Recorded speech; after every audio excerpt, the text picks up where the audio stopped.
ബെന്യാമീൻ ഗോത്രത്തിൽ നിന്ന് ഒരു രാജാവ് വരാൻ കാര്യം വല്യമ്മച്ചിയുടെ ഒരമ്മച്ചിയുടെ പ്രാർത്ഥനയാണ്.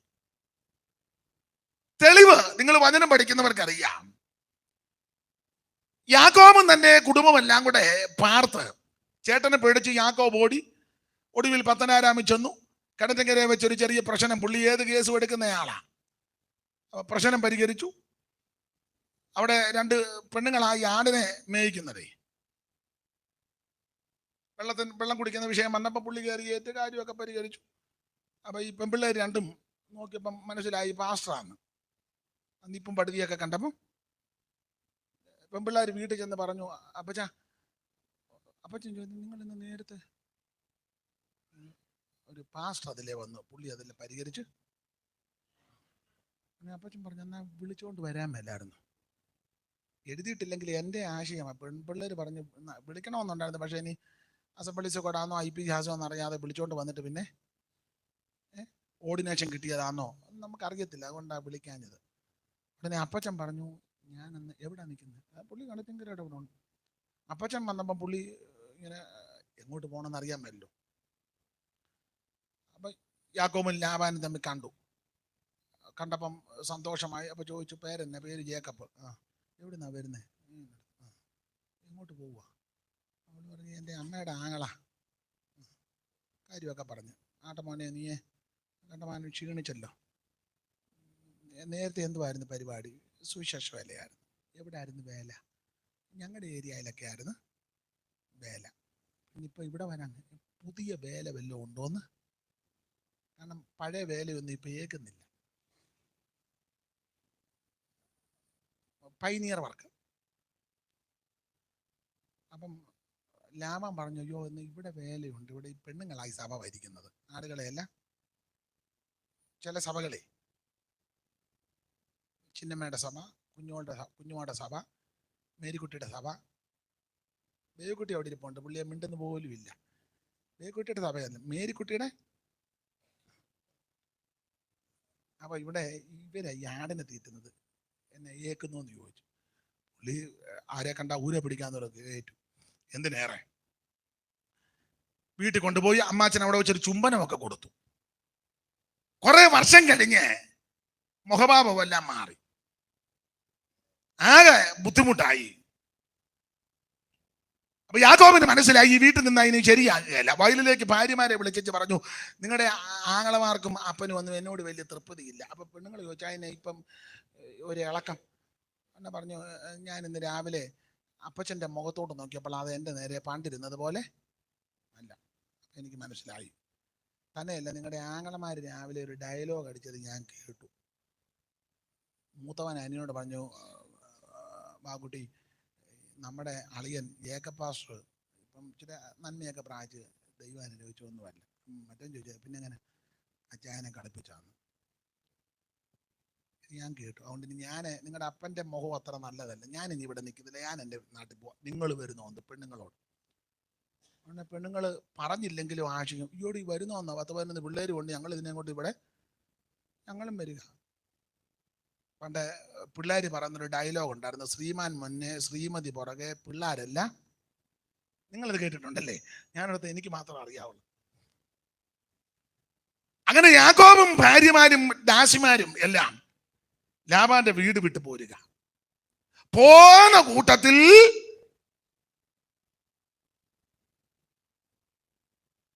എനിക്ക് തോന്നുന്നു, തെറ്റിദ്ധരിക്കരുത് ആ പേരൊക്കെ പറയുന്നത് കൊണ്ട്, ഈ റേച്ചൽ ആൻറ്റി കൊച്ചുണ്ണിയേക്കാളും മിടുക്കിയ. ഏത് കൊച്ചുണ്ണി?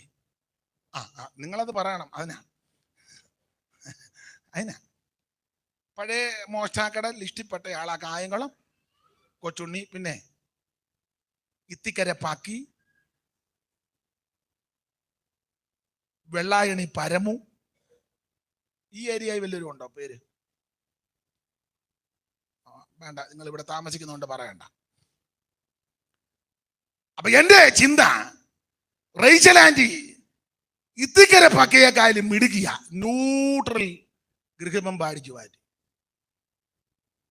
അടിച്ചു മാറ്റി ഗൃഹബിംബം ഒട്ടകക്കോപ്പിനകത്താക്കി റേച്ചലമ്മാമയും ഈ യാത്രയിൽ ഉണ്ട്. ഇവര് പരസ്യയോഗം നടത്തി വരിക. പത്തനാരാം മുതല്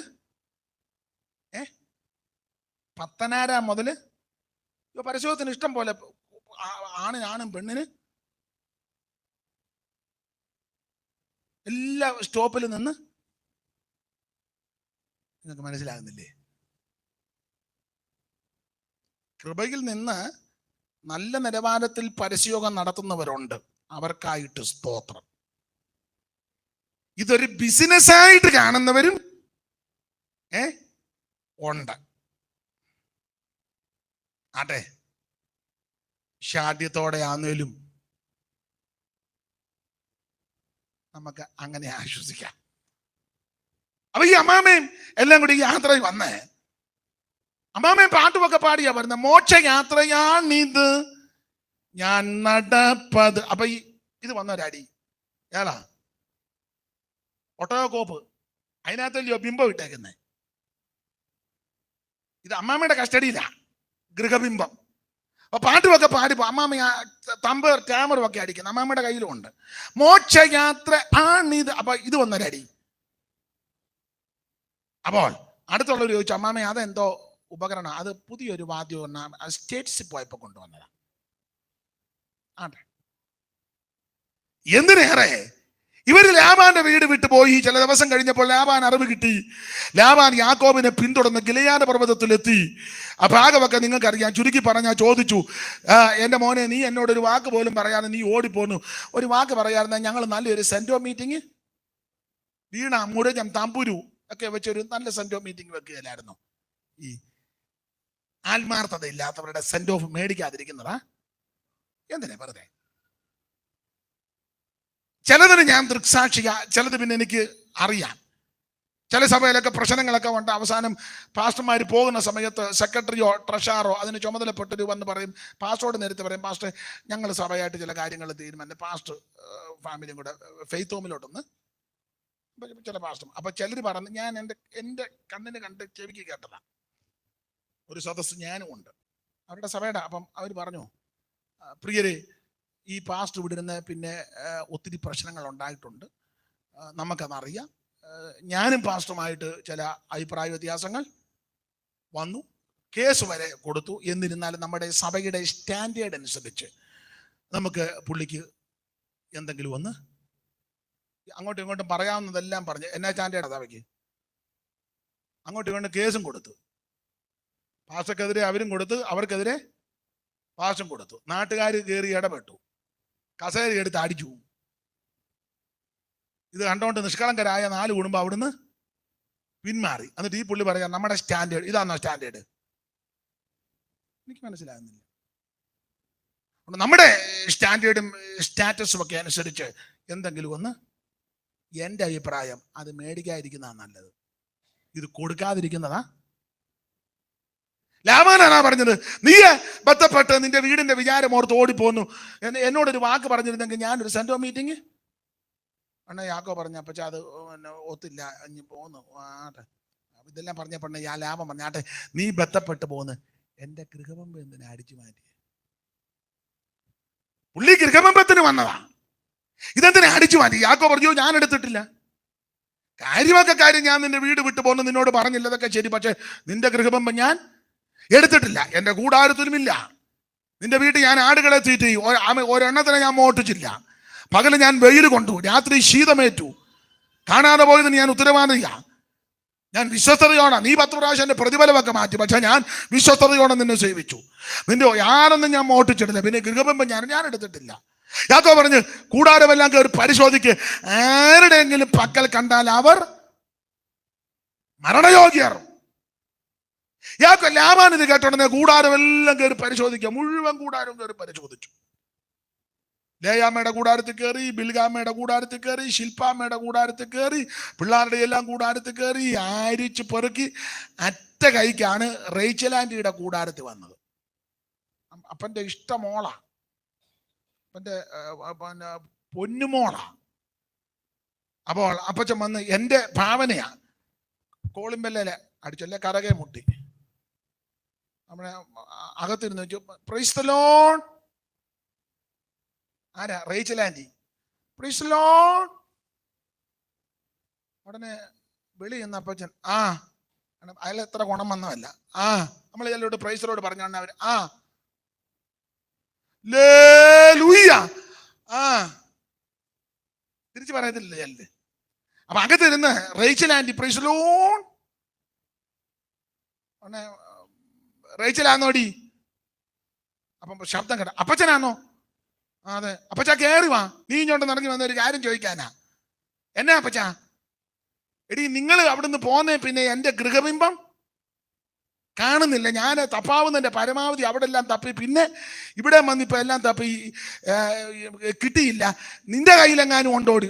റേച്ചൽ ആന്റി, പപ്പ ഞാൻ അങ്ങോട്ട് എഴുന്നേറ്റ് വരത്തില്ല, ഞാൻ ഫാസ്റ്റിങ്ങിലാ. ഫാസ്റ്റിംഗ് പ്രയറില്ല. ഞാൻ ഈ ഫാസ്റ്റിംഗ് പ്രയർ ഞാൻ ഇരുന്നാ പിന്നെ അവിടുന്ന് ഞാൻ എഴുന്നേക്കത്തില്ല. 3 ഡേയ്സാ, ഈ 3 ദിവസം കഴിയാതെ ഞാൻ എഴുന്നേക്കുന്നില്ല. അപ്പൊ ഇങ്ങോട്ട് വന്നാട്ടെ. അപ്പൻ അവിടെ ചെന്നപ്പം റേച്ചൽ ആന്റി അവിടെ ഇരിക്കുക. എന്റെ ചിന്തയാ, ഒട്ടോകോപ്പിനകത്ത് ഗൃഹബിംബം പോലെ അടിച്ചു മാറ്റിയത് സുരക്ഷിതമായിട്ട് മാറ്റി അതിന്റെ മേളിൽ പുൽപ്പായിട്ട് അതിന്റെ മേളിൽ ഇപ്പോഴത്തെ മെത്തപ്പായി വിട്ടേച്ച് അതിന്റെ മേളിൽ മുട്ടയിലിരുന്നേച്ച് ഒരു തമ്പേറുമുണ്ട്. റേച്ചൽ ആന്റി, തീ കത്തിക്കാ എന്നിൽ, തീ കത്തിക്കാ സ്വർഗ. അപ്പച്ചനോണ്ടിരുന്ന് പാടാൻ. അപ്പച്ചൻ പറഞ്ഞ് പാടാൻ നേരമില്ലടി, ബിംബം കാണുന്നില്ല. ഇതില്ല അപ്പച്ചൻ. അപ്പം അപ്പച്ചനോട് താട്ടെ, അവളെ ഈ കല്യാണമൊക്കെ കഴിക്കുന്നതിന് മുന്നേ അല്പം പിടിവാശിയും തന്നിഷ്ടവും സൗന്ദര്യത്തിന്റെ അല്പം ഹുങ്കും തണ്ടുമൊക്കെ ഉണ്ടെങ്കിൽ ഏതായാലും അവള് ഫാസ്റ്റിംഗ് ഇരിക്കുന്നല്ലോ. ആട്ടെ മോളെ എഴുന്നേക്കണ്ട, ഫാസ്റ്റിംഗ് നടക്കട്ടെ. അപ്പച്ചനും പ്രാർത്ഥിച്ചോളൂ. ആട്ടെ അപ്പച്ച, ചെന്നിട്ട് വിളിക്കണേ, ഫോൺ വിളിക്കണേ. അപ്പനെ അങ്ങനെ ഊട്ടർ വിട്ടു. ഇവൾ ഈ വിഷയത്തിൽ അനുദമിച്ചില്ല, ക്രമീകരണം വരുത്തിയില്ല. എന്തിനേറെ ഞാന് കൃത്യസമയത്ത് യോഗം നടത്തും. ചിലർക്ക് എന്നെ പറ്റി ഒരു ധാരണയുണ്ടായേക്ക് ബോധവും പൊക്കണമെന്നും ഉള്ളവനല്ല. അത് ഞാൻ കാണിച്ചു തരാം, ബോധം ഉണ്ടോ ഇല്ലയോ എന്ന്. നിങ്ങൾക്ക് അങ്ങനെ വല്ല ധാരണയുണ്ടെങ്കിൽ അത് ഞാൻ തിരുത്തിയേച്ചേ ഇന്ന് പോവുള്ളൂ. നിങ്ങൾ ബൈബിളിന്റെ സിപ്പിട്ടൊന്നും എന്നെ കാണിക്കണ്ട. മൂക്കരിക്കുന്ന കണ്ണാടി മാറ്റുമെന്ന് മേടിച്ചല്ല, അങ്ങനെ സിഗ്നൽ തരുന്ന മൂക്കരിക്കുന്ന കണ്ണാടി അങ്ങ് മടക്കും എന്ന് പറഞ്ഞാൽ യോഗം നിർത്താൻ സമയമായി. അല്ലെ ബൈബിളിന്റെ സിബ് ഇട്ട് കാണുക, അതൊന്നും ഇവിടെ ചെലവാകുകയില്ല. ഞാൻ കൃത്യസമയത്ത് നിർത്തിക്കോളാം. അപ്പൊ ശ്രദ്ധിക്കുക, അപ്പൻ അങ്ങ് കടന്നുപോയി. അപ്പൻ പോയി. യാക്കോബ് ഇത് അറിയുന്നില്ല റേച്ചൽ ഇത് ചെയ്തത്. നാളുകൾ അങ്ങോട്ട് കഴിഞ്ഞു. ഇവര് യാത്ര ചെയ്ത് സുക്കോത്തുമൊക്കെ കഴിഞ്ഞ് സുക്കോത്ത് വന്ന് പാർത്ത് ഒടുവിൽ ദൈവം യാക്കോബിനോട് പറഞ്ഞ് സുക്കോത്തിൽ വെച്ച് മുഴുവൻ പ്രശ്നമായി.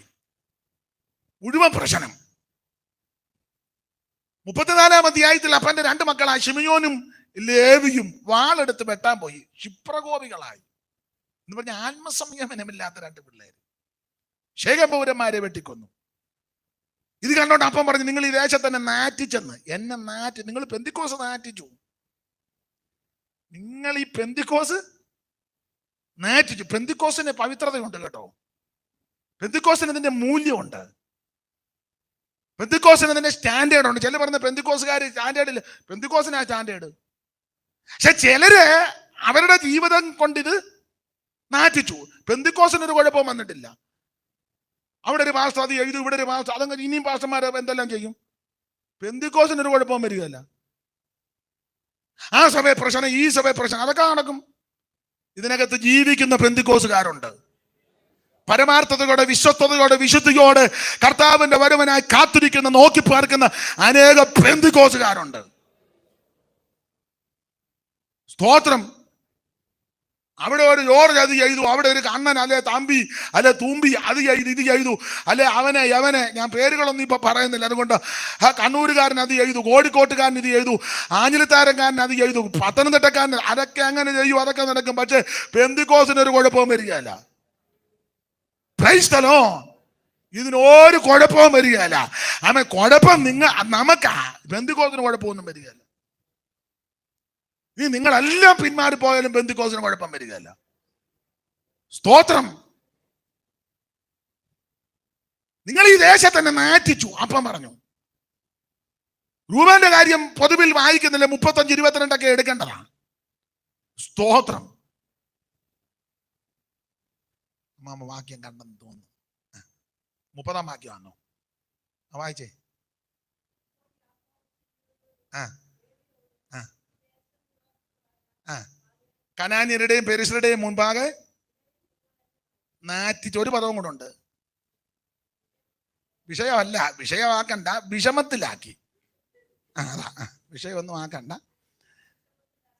എന്നെ വിഷമത്തിലാക്കരുത്. ഇനി ഇങ്ങോട്ട് നോക്കിയേ, ഞാൻ പറയാം. ഈ ദേശനിവാസികളാകുന്ന കനാന്യരുടെയും പെരിസ്യരുടെയും മുമ്പാകെ നിങ്ങൾ എന്നെ നാറ്റിച്ച് വിഷമത്തിലാക്കി. അപ്പനെ നാറ്റിച്ച് 2 എണ്ണം. രൂപന്റെ ചരിത്രം പൊതുവിൽ ഇപ്പൊ പറയുന്നില്ല. ഇങ്ങനെയൊക്കെ പ്രശ്നമായപ്പോ യാക്കോബിനോട് ദൈവം പറഞ്ഞടാ, പെങ്കച്ചൊന്ന് പേടച്ചു. ആ ഒരു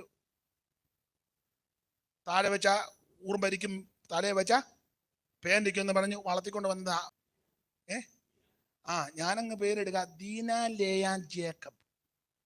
ഇപ്പോഴത്തെ അങ്ങനെ 3 പേരില്ലേ പെൺപിള്ളേർക്കൊക്കെ, ദീന ലേയ ജേക്കബ്. അത് പരുവക്കേടായി. ആൺപിള്ളേര് വേറെ പുസ്തകമായിട്ട് നടക്കേണ്ട ശിമിയോനും ലേവിയും കൊടുവാളെടുത്തോണ്ട് ഇറങ്ങി. രൂപന്റെ പാപം അത് പൊതുവിൽ പറയുന്നത് മോശമാ, എങ്കിലും ഒറ്റ വാക്കിലങ്ങ് പറയാം. വേണ്ട, അത് പറയുന്നില്ല, വെറുതെ എന്തിനാ. സ്തോത്രം. എല്ലാം കുഴഞ്ഞു. അപ്പൊ യാക്കോബിനോട് ദൈവം പറഞ്ഞു, ഒരു കാര്യം ചെയ്യ്, ഈ മോള് പഴയ്ക്കാനും ആമ്പിള്ളേര് വടിവാളെടുത്തോണ്ട് പോകാനും രൂപേനെ കട്ടില് കാണാൻ മേല. ഒറ്റ വാക്കി പറഞ്ഞ കട്ടില് കാണാൻ മേല. ഈ കുടുംബത്തിൽ ഈ അരാജകത്വം മുഴുവൻ നടമാടുന്നതിന്റെ കാര്യം നീ ബേതേലിൽ പോകാത്തതാ.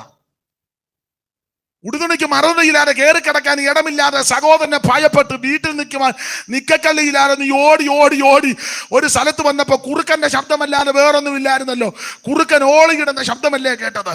അവൻ മൂങ്ങായും കുറുക്കനും. ആ ശബ്ദത്തിന്റെ മുൻപാകെ നീ അന്ന് രാത്രി ക്ഷീണിച്ച് അവശനായി രാത്രി കിടന്ന് സൂര്യൻ അസ്തമിച്ചു തളർന്ന് ക്ഷീണിച്ച് ശരീരവും മനസ്സും എല്ലാം ക്ഷീണിച്ച് ഉടുക്കാൻ തുണിയില്ലാതെ കഴിക്കാൻ ആഹാരമില്ലാതെ ധരിപ്പാൻ വസ്ത്രമില്ലാതെ സഹായ ആരുമില്ലാന്ന് നീ ഏകനായിട്ട് അന്ന് രാത്രി അവിടെ കിടന്ന് തലയണയായിട്ട് ഒരു കല്ലും കിട്ടി. അന്ന് രാത്രി ഞാൻ നിന്നോട് ഇടപെട്ടതാ, ഞാൻ നിന്നോട് സംസാരിച്ചതാ. ഞാൻ നിന്നെ സന്താന പുഷ്ടിയുള്ളവനാക്കി പെരുക്കും. നിന്റെ ശേഷം നിന്റെ സന്തതിക്ക് ദേശം ഞാൻ കൊടുക്കും.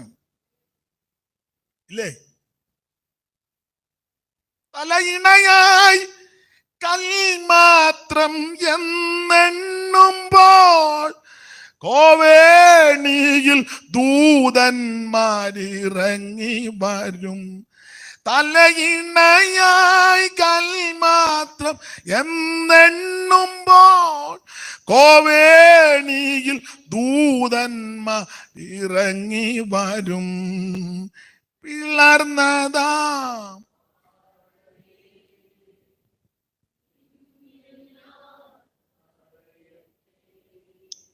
മതി.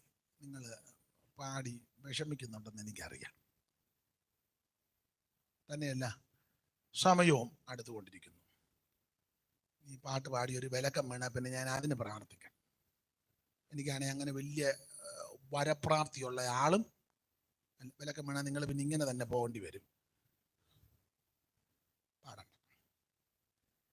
എന്തായാലും യാക്കോബിനോട് ദൈവം പറഞ്ഞത്, ഞാൻ നിന്നെ സന്താന പുഷ്ടിയുള്ളവനാക്കി പെരുക്കും, നിന്റെ സന്തതിയെ ഞാൻ അനുഗ്രഹിക്കും, ഈ ദേശം തരും. യാക്കോബ് പിറ്റേന്ന് എഴുന്നേറ്റ് തലയിണയായി വെച്ച കല്ലെടുത്ത് തൂണാക്കി എണ്ണ ഒഴിച്ച് അഭിഷേകം ചെയ്ത് വെച്ച് ബഥേലെന്ന് പേര് വെക്കേട്ടു. നീ എന്നെ അനുഗ്രഹിച്ച് ഭക്ഷിപ്പാൻ ആകാരം ധരിപ്പാൻ വസ്ത്രവും ഒക്കെ തന്ന എൻ്റെ അപ്പൻ്റെ വീട്ടിൽ സൗഖ്യത്തോടെ മടക്കി വരുത്തെങ്കിൽ യഹോവ എനിക്ക് ദൈവം. ഈ തൂണായി നിർത്തിയ കല്ല് ദൈവത്തിന്റെ ആലയം എന്ന് പറഞ്ഞാൽ ഞാൻ നന്മയൊക്കെ പ്രാപിച്ചു കഴിഞ്ഞാൽ ഇവിടെ വന്ന് പള്ളി പണിയുമെന്ന്.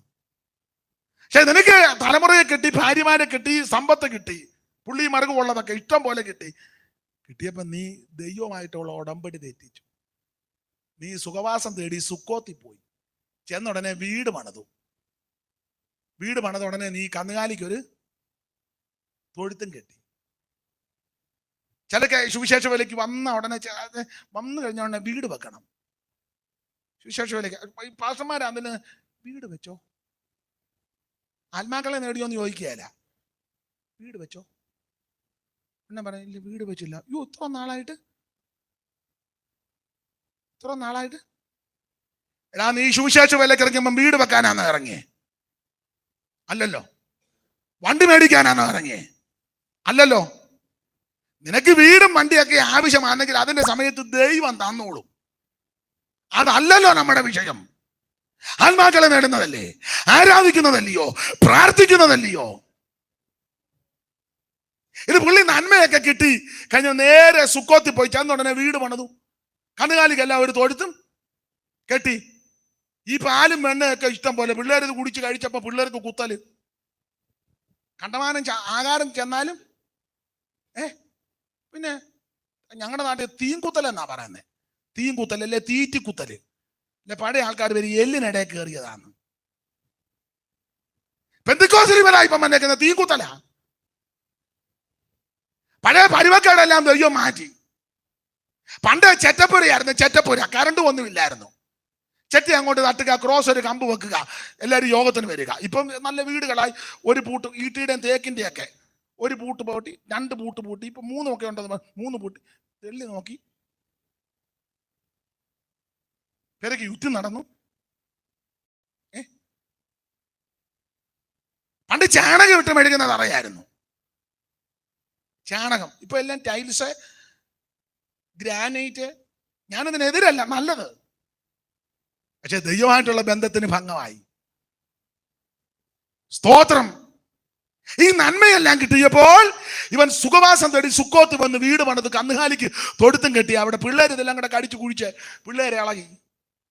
അതുകൊണ്ടാ ദൈവം വന്ന് യാക്കോബിനോട് 35 പറഞ്ഞു, നീ ഇനി പുറപ്പെട്ട് ബേഥേലിൽ പോകാൻ പറഞ്ഞു. ബേഥേലിൽ പോകും. ഈ തകർച്ചയും അരാജകത്വവും പരാജയവും ഈ നാറ്റക്കേസും എല്ലാം വന്നത് നീ സുക്കോത്തി പാർത്തത് കൊണ്ടാ. സുക്കോത്തി പാർക്കാനല്ല ദൈവം നിന്നെ വിളിച്ചത്. നീ ബേഥേലിൽ പോകും എന്ന് പറഞ്ഞാൽ ഈ സുക്കോത്തും ബേഥേലുമായിട്ട് വ്യത്യാസമുണ്ട്. ബേഥേലിൽ പോയി ദൈവത്തെ ആരാധിക്കണം. സുക്കോത്തിലും ചിലപ്പം ആരാധന കാണും. പക്ഷെ സുക്കോത്തിലെ ആരാധനയും ബേഥേലിലെ ആരാധനയും വ്യത്യസ്തമാണ്. ഈ ബേഥേലിലേക്ക് പോകാൻ നേരത്തെ യാക്കോബ് പറഞ്ഞൊരു പദമുണ്ട് 35-ാം അധ്യായത്തിൽ. എന്തുവാ പറഞ്ഞത്? അനന്തരം ദൈവം യാക്കോബിനോട് ഓടിച്ചു വായിര്. അനന്തരം ദൈവം യാക്കോബിനോട്, നീ പുറപ്പെട്ട് ബേഥേലിൽ ചെന്ന് നിന്റെ സഹോദരനാകുന്ന യേശാവിന്റെ മുൻപിൽ നിന്ന് നീ ഓടിപ്പോകുമ്പോൾ നിനക്ക് പ്രത്യക്ഷനായ ദൈവത്തിന് അവിടെ ഒരു യാഗപീഠം ഉണ്ടാക്കുക. അവിടെ ഒരു യാഗപീഠം. സുക്കോത്തിലല്ല നീ യാഗപീഠം പണിയേണ്ടത്, ബേഥേലിൽ യാഗപീഠം പണിയണം. ഉൽപ്പത്തി 28 നീ അങ്ങനല്ലയോ തീരുമാനമെടുത്തത്? ദൈവം എനിക്ക് ആരോഗ്യം തന്ന്, ഭക്ഷണം തന്ന്, വസ്ത്രം തന്ന്, സമ്പത്ത് തന്നാൽ ഞാൻ ബേഥേലിൽ വന്ന് യാഗപീഠം പണിയും.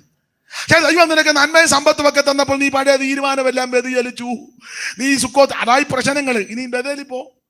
ഇനി അവസരം തരിക. ബേഥേലിൽ പോ. സമയമുണ്ട്. നിങ്ങളുടെ ഇരിപ്പ് കണ്ടിട്ട് പാസ്റ്റർ ഇനിയും സമയമൊന്നുമില്ല, എൻ്റെ ആയുസും ആരോഗ്യമല്ല പോയി, പിന്നെ വല്ലച്ചാതി ഇനി എങ്ങനെയും ഒന്നും തുറക്കത്തിൽ പോകാൻ ഒക്കുകയില്ല. അതിന് വ്യവസ്ഥയുണ്ട്. പാസ്പോർട്ട് എടുക്കാതെ, വിസ ഇല്ലാതെ എയർപോർട്ടിൽ ചെന്ന് പറയാം എനിക്ക് എങ്ങനെയും ഒന്ന് പേർഷ്യയില് വിടുവോ തന്നെ. അതിന് നടപടിക്രമങ്ങളില്ലേ? എയർപോർട്ടിൽ ചെന്ന് വെച്ച് പറയാം എന്നെ എങ്ങനെയും ഒന്ന് പോകുന്ന മാർഗമല്ല അവിടെ. അതിനുള്ള ആദ്യത്തെ വ്യവസ്ഥ രക്ഷിക്കപ്പെടണം. യേശുവിനെ രക്ഷിതാവായി സ്വീകരിക്കണം.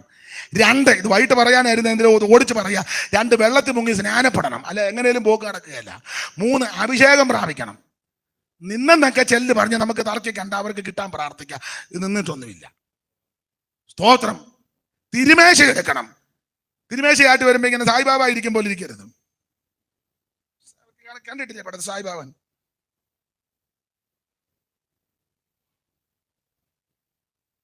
തിരുമേശ വരുമ്പം മനുഷ്യപുത്രന്റെ അപ്പം തിന്നാതെയും ഭാരഭാഗത്ത് കുടിക്കാതെ ജീവൻ ഉണ്ടാകത്തില്ല. സ്തോത്രം. തിരുമേശ എടുക്കണം. ഞാൻ പറയാറുണ്ട്, സഭയ്ക്കകത്ത് തിരുമേശ എടുക്കാത്ത ഒറ്റ ഒരുത്തന് അഭിപ്രായവും പറയരുത്. തിരുമേശ വരുമ്പോ ഇരിക്കുക.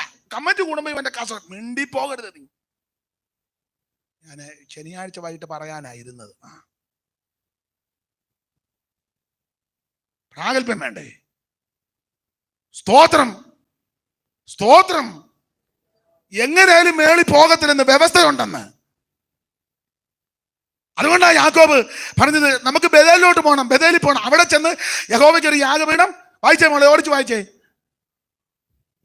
അപ്പോൾ യാക്കോബ് തന്റെ കുടുംബത്തോടും ദൈവം ഇത് പറഞ്ഞപ്പോ യാക്കോബ് തന്റെ കുടുംബത്തോടും കൂടെയുള്ള എല്ലാവരോടും നിങ്ങളുടെ ഇടയിലുള്ള നമ്മളെ ബേഥേലിലെ ആരാധനയ്ക്ക് പോകാൻ പോവുക. ഇതുവരെ നമ്മൾ സുക്കോത്തിലാണ് ആരാധിച്ചത്. ഇവിടെ ആരാധനയുണ്ട്, വർഷിപ്പുണ്ട്, പ്രൈസ് ആൻഡ് വർഷിപ്പുണ്ട്. പിന്നെ ഇവിടെ ഇതെല്ലാം ഉണ്ട്, സുക്കോത്തിൽ ഇതെല്ലാം ഉണ്ട്, സുക്കോത്തിൽ ഇതെല്ലാം ഉണ്ട്. പക്ഷേ നമ്മൾ ഇനി സുക്കോത്തിലെ ആരാധന ബേഥേലിലേക്ക് പോവുക. ആ ബേഥേലിലേക്ക് പോകുമ്പോൾ ചില ക്രമീകരണങ്ങളുണ്ട്. ആ ക്രമീകരണമാണ് എടുത്തിരിക്കുന്നത്. നമ്മൾ പുറപ്പെട്ട് ബേഥേലിലേക്ക് പോകുക. അടുത്ത വാക്യം, നിങ്ങളുടെ ഇടയിലുള്ള അന്യദേവനെയെല്ലാം നീക്കിക്കളയണം. വേർപാട്, വേർപാട്, വേർപാട്. സുക്കോത്തിൽ എല്ലാ ദേവനെയും കൊണ്ട് ആരാധിക്കാം. സുക്കോത്തിലെ ആരാധനയ്ക്ക് 28 കെട്ടിന് പോകാം, മാമോദിസായ്ക്ക് പോകാം, ആണ്ടിയാത്തത്തിന് പോകാം, അടിയന്തരത്തിന് പോകാം, 40 കൂടാ, ബർത്ത്ഡേ ആഘോഷിക്കാം, വെഡിങ് ആനിവേഴ്സറി ആഘോഷിക്കാം, സപ്തതി ഷഷ്ടി ആഘോഷിക്കാം, മലത്തുകാല് വെച്ച് കയറാം, അമ്മക്കച്ച കൊടുക്കാം, വീട് കൂതാശ നല്ലല്ലോ പറഞ്ഞ കയറി താമസം. എന്തുവാ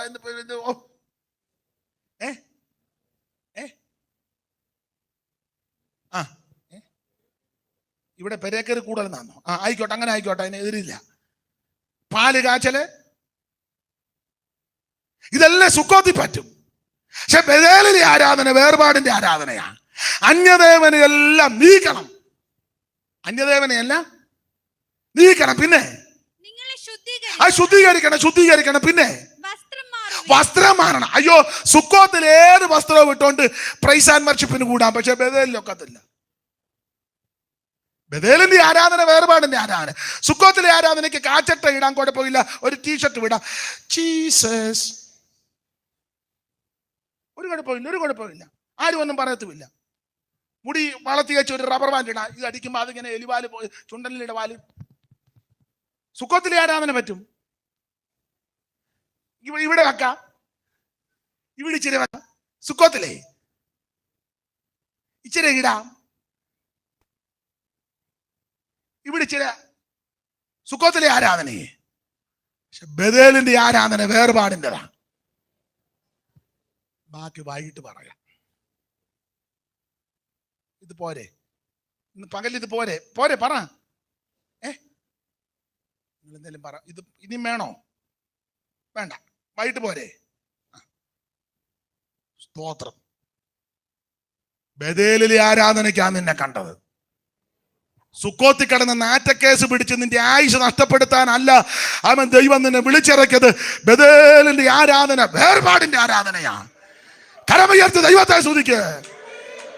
ഞാൻ എടുത്ത വാക്യത്തെ പറ്റി തൊട്ട് ഞാൻ മുഖവര പറഞ്ഞായി വരുന്നത്. ഇന്നും നാളെയൊക്കെ നമ്മൾ ഒന്നിച്ച് ഈ ഭാഗങ്ങൾ ശാന്തമായിട്ട് അടുക്കടുക്കായിട്ട് ധ്യാനിച്ച് നമുക്ക് പ്രസംഗിക്കുന്ന എനിക്കും കേൾക്കുന്ന നിങ്ങൾക്കും ഒരു ഗുണീകരണവും ശുദ്ധീകരണവും ഉണ്ടായി എല്ലാറ്റിലുപരി കർത്താവിൻ്റെ വരവിന് വേണ്ടി ഒരുങ്ങണം.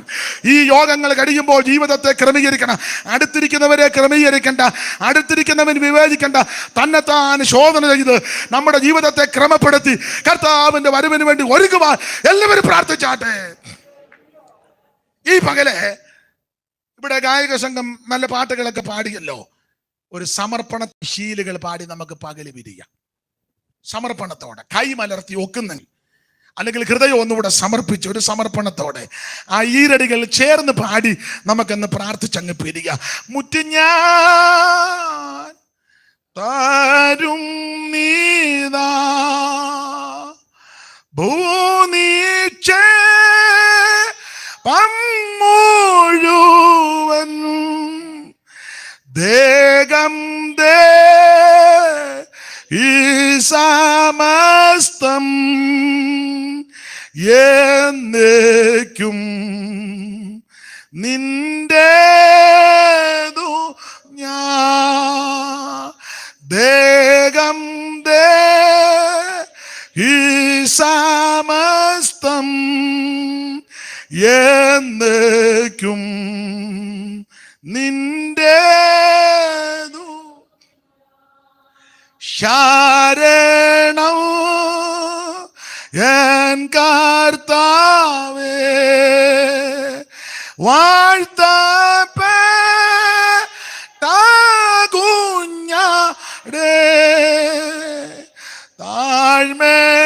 താഴ്മയായി കുമ്പിടുന്നു രക്ഷിക്ക എന്നെ ഇപ്പോ